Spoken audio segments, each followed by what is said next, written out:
Hi, I'm Pooh Sprague. My family and I own Edgewater Farm in Plainfield, New Hampshire. It's my daughter Sarah over there, son Raymond, and my wife Ann.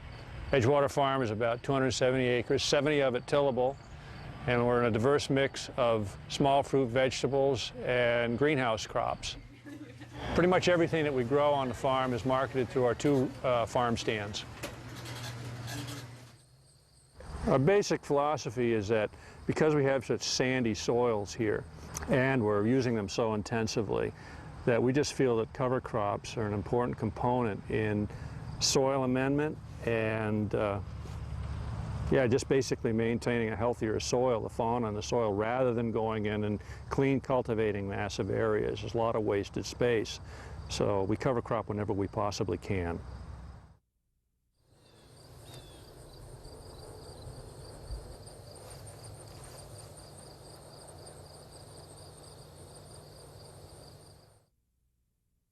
We use a summer smother when we have finished up a short-term crop like peas in particular. If we're not going back with something immediately, we'll use a summer smother to suppress weeds and add some organic matter.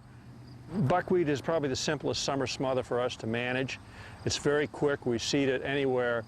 I think the recommended rate is a bushel per acre, but I'm sure that we glom on pretty close to 2 or even more sometimes.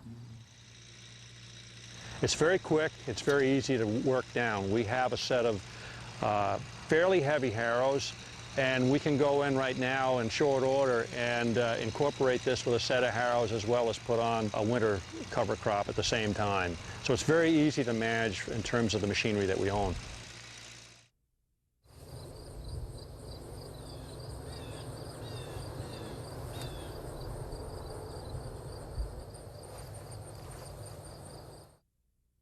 What we have here is a crop of Japanese millet on a piece of fairly heavy ground that we're not using this year, so we're using a longer season cover crop here to build organic matter in the soil.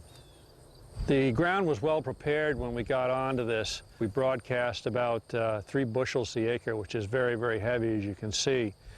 But we figure if you're going to grow a crop and the fertility is there, you might as well put it on heavy, especially with cover crops. I like the Japanese millet over the Sudan as it's a little easier to incorporate.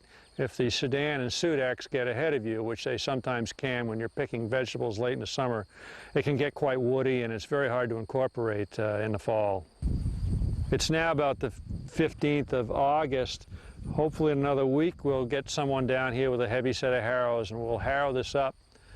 Probably once over, we'll chop it up and expose a little of the dirt. We'll come in and broadcast either peas and oats on top of that or hairy vetch and winter rye and disc it in lightly, and that'll give us a winter cover crop.